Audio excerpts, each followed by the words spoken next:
Alright, so this is just a little video for my TFSA wiki page. If you happen across this video on my YouTube channel, then just to let you know the context, there is a blog post that goes along with this at www.muhs.ca/TFSA. It is my all-encompassing TFSA wiki page that I recommend having a look at, maybe bookmark it as a good reference tool for any questions you might have about TFSAs. This video pertains to my TFSA legacy plan. Now, there are many ways in which you can make use of a TFSA. This is just one example of how a typical retired couple age 65 can make the most use of their TFSAs over the long term during retirement. This concept is not that novel anymore. It is in fact one that I've got implemented for pretty much all of my retired clients, one that I know a lot of people in the year 2025 are making use of for their TFSAs. Back when TFSAs first came along in 2009, 2010, a lot of us really saw them as more short-term savings vehicles, short to medium term. We had RRSPs that were still considered the main retirement vehicle. But over the years, we've kind of realized that TFSAs are quite powerful when used over the long term for their tax shelter properties. So now what is it that I mean with tax-free legacy plan? The legacy that I refer to is that these assets in a TFSA, maybe they'll go towards funding some of your retirement needs late in retirement, but otherwise it's mainly expected that you'll pass on these assets to your beneficiaries. And the TFSA allows us to do so in a very tax efficient way. Let's just review some of the main benefits of TFSAs when it comes to estate planning. Obviously, number one is that money in them is never taxed, not as you're accumulating in the plan, nor when the money comes out. So there's no big tax bomb as there is with RRSPs or RIFs or capital gains that build up over many years. Each of those can create quite a huge tax liability on the death, especially of the second spouse. Instead, TFSAs have two major benefits upon death of the TFSA holder.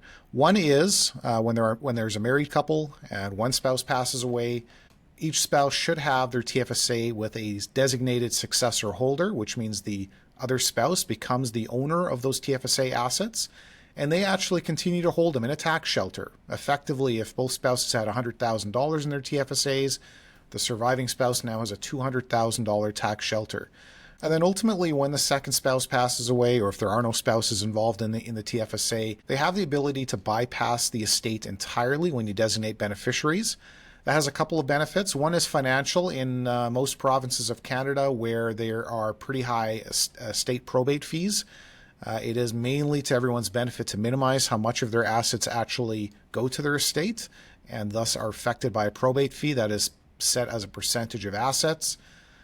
Here in Alberta and some other provinces and territories, probate fees are fixed or they're quite low. So we have other benefits too. One being privacy, that the TFSA assets, if they have beneficiaries designated, when they don't become part of the estate, they don't become part of the probate process, and thus those assets remain private. They don't become public as the rest of the estate does. And the efficiency and convenience. Generally speaking, when I have clients pass away, it takes usually a couple of weeks at most for that money to flow from the TFSA to the TFSA's beneficiaries. Whereas other assets that become part of the estate and have to go through probate, that probate process can sometimes take upwards of a year or longer. So as such, as I mentioned, for most of my retired clients, if they're couples, they have each other named as successor holders, and otherwise maybe have multiple beneficiaries such as their kids, grandkids, or other relatives. Now, despite what we've all learned about TFSAs over the past, I guess it's now 15 years that they've been around, I still see a lot of people doing their retirement cash flows wrong. Now, when I say wrong, there might be a small minority of people for whom this type of a cash flow strategy might work.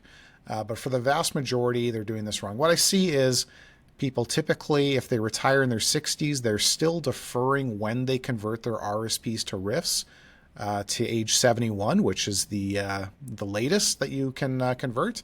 There's no reason you can't convert your RSPs to RIFs earlier than that, such as when you retire, when you want to start drawing that income, and when you can pay a lower rate of tax on that money too. The result is that if people don't convert their RSPs to RIFs early, they end up using up their non-registered money in early retirement, money that could continue to accumulate and maybe go into their TFSAs. And as a result, too, because they don't see themselves having enough cash flow to save the $7,000 a year now for TFSAs, or they aren't making use of their TFSAs. So for a lot of people, I see them waiting till 71 to convert their RSPs to RIFs, and B, using up non-registered money and ignoring saving to their TFSAs. So what I want to show you here is an example of a couple that are 65 and show you the difference that these two strategies might have. So the alternative strategy is one where we are converting RSPs to RIFs at retirement and starting to take money out of them, starting to pay that tax on them each year, and shifting as much money as we can into our TFSAs every year. And I'm going to show you this on a bit of an interactive program, Conquest Financial Planning, so you can see what difference it makes in the end. Okay, so here we have the mock-up financial plan for John Sample and Jane Sample. And you'll see they're in pretty good shape as it is. We're not really implementing something that is absolutely necessary to get a retirement plan to work. In this case, their retirement plan is at 132%. And regardless of what they do, they're still going to leave a pretty good legacy to their beneficiaries. What we're looking at doing here is really optimizing cash flow. Just to show you some of the other assumptions in this plan, they're both 65 and they're both born January 1st. So that's keeping things pretty simple. As you can see, they both have CPP and OAS income. The OAS number here is the maximum at age 65. And the Canada Pension Plan number of $1,200 a month here is a typical number for people who have contributed for most of their working life into CPP. So I've got that in the plan. I don't have any other pension plans included here. Again, not to complicate things. You'll see here for accounts, they have $200,000 of non-registered investments, $300,000 in each of their RSPs, and $100,000 in each of their TFSAs. Nice round numbers. Not including things like home value, because I don't want to muddle up the estate information too much. They're spending $6,000 a month now in retirement in today's dollars. And where inflation is concerned, we're using a nice round 2% for inflation. I have their life expectancy going to 95. And I've assumed all of their investments have the same growth rate, a moderate growth rate, which in our planning software we have set at 5.85%. So we're not looking at huge numbers here, not huge growth rates in the assumptions. So again, back to this page, we see their retirement plan looks pretty good. Throughout their retirement, their net worth, we see their registered assets slightly go up, and then as their withdrawal requirements increase in later retirement, they go down. We see their TFSA assets grow a little bit, and just due to time and the compounding nature of returns, the TFSA bucket becomes pretty big for them. We see some non-registered assets, and here we also kind of see them as they're going down. They're using up some of their non-registered money, but then those accumulate as well through the rest of retirement. The retirement paycheck is one of my favorite screens on the retirement planning side of things. Here we see where their different sources of income are coming from, their Canada Pension Plan, old age security, non-registered money, and obviously RIF minimum payments. So again, in this scenario, the reason they're taking this amount of money out of their non-registered is this is how much they need to take out in order to make ends meet so that they can spend $6,000 a month after tax, and with that amount continuously going up with inflation. And you'll see that too in this graph. Canada Pension Plan, old age security, they're going up with inflation, and their RIF minimum payments, they do go up slightly over the years. So pretty good retirement plan. Now let's look at a couple of scenarios that we can change on here.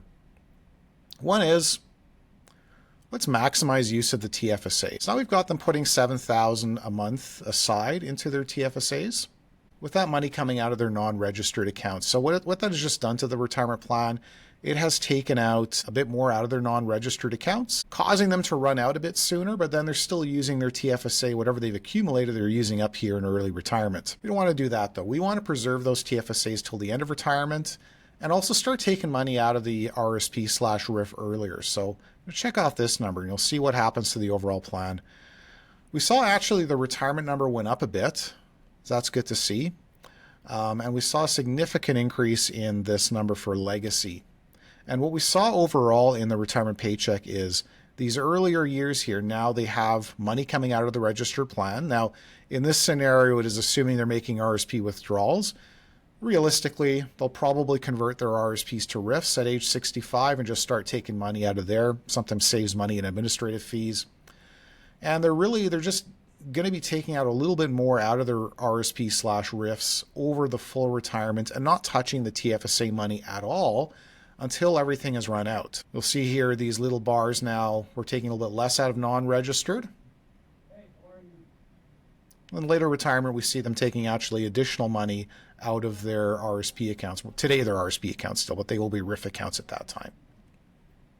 So what does this all mean? Again, I said we're not changing anything in terms of how much money they have or how much income they have. We're not changing anything really in terms of the growth rates, but we just simply pushed RIF money, basically RSP RIF money forward a little bit earlier in the chart. And we push TFSA money back, and we're making full use of the TFSA, shuffling money out of their non-registered accounts, and then later on out of their RIF payments as well, into the TFSAs at $7,000 a year. And that number I only have at $7,000 fixed. It's not going up with inflation. Realistically, John and Jane's TFSA limits will go up over time due to what they expect to happen with TFSA contribution rates. Again, that's no guarantee. You'll want to read my whole TFSA blog post for some more information about that. So looking back at the stack net worth, and I'm just going to uncheck that so you can see the differences that makes. So whereas in the original scenario, there was still significant registered, that's again RIF money, and non-registered money, both buckets that are subject to taxation throughout retirement and at the end of retirement, to increasing those yellow bars, which are the TFSAs, and minimizing how much is in registered plans. And that is the biggest thing impacting legacy here. Taxation once the final death happens, which is inevitable. If we look at that multi-year estate, here we're looking at the net worth of John and Jane in each of these years, and with the presumption that the second of them have passed away in that particular year. I'm just going to adjust these to today's dollars just to make things a little bit more relevant to us today in the year 2025. So with this strategy implemented, they have a final estate. Let's look at 2048. We don't know that for sure they're going to live to 95, but in 2048, a final estate of $842,000 in today's dollars. Without the strategy, that number is down to $677. The biggest impact there being the taxation on the final estate. So we see here in 2048, total taxation of $145,000, $146,000 versus $91,000. Now, those are not taxes that necessarily disappear because this is a magical tax strategy. It's just because we've shifted some of those taxes to earlier years when both of their incomes are still relatively low in retirement, as opposed to having everything come out at once and being impacted by the progressive taxation levels we have here in Canada. So having a big chunk of money taxed at 30.5, 36, 42%, and so on. So I'll mostly leave it at that, but one other thing I wanted to address in this as well, which is another benefit to the TFSA legacy strategy, is oftentimes one spouse passes away and the surviving spouse can have potentially decades in which they are now still collecting that same gross income that they were before, because they still have the same amount of RSP assets that now have to only be taxed in their hands, and because they can no longer income split with a spouse. In a regular plan, that RIF income is split evenly. So even if one of these spouses had $600,000 in their RIF and the other one had zero, they'd still be splitting the income from the RIFs. They'd be splitting CPP, OAS. But when one spouse dies or survivor, not only do they have half as much CPP and OAS in this particular scenario, but also while the RIF payments overall are still the same amount gross, it's all being taxed in just one person's hands. So if there's a lot of money left in the RIFs when one spouse has passed away, the result can be that the surviving spouse has a less than optimal tax situation in which they have all that income happening in one person's hands. So if we look at that retirement paycheck again, and look at one of these years, let's say it's 2041, and John has passed away, well, RIF payments, instead of having $25,000 each, Jane has $51,000 of income just on her own, plus CPP and OAS income. Some of that will be taxed at the next level up in Alberta. So whereas when they were both living, all their income was taxed by either 0% or 15%, 25%, potentially lower with some upcoming promised changes to tax rates. Now, as the survivor, she has some of that income being taxed at the next level up, which is 30.5% for people in Alberta. If income was higher, so if we added some pension income to this or other investment income, potentially Jane can inch into that OAS clawback territory, and I see that happen a lot. That's another reason why it makes sense to implement a strategy like this, again, where we convert that RIF earlier and then have lower income levels in retirements. And what we see in this part of the scenario is we still have additional amounts coming out of the RIFs. Those are to fund the TFSA contributions. But what would happen in 2041 if John has passed away is Jane would only have required withdrawals of about $26,000. So helps in her tax situation too. So anyways, I will leave it at that. Again, have a look at the full blog post, which I call my TFSA wiki at muhs.ca/TFSA. I also have several other wiki posts and other resources that you'll find on my resource page at muhs.ca/resources. And if you haven't already, sign up for my newsletter, muhs.ca/newsletter, you guessed right, to receive any updates I post like this, links to our latest podcasts, as well as anything else I find online that I deem a pretty useful read for my clients, as well as anyone else interested in personal finance in Canada. So anyways, so long for now.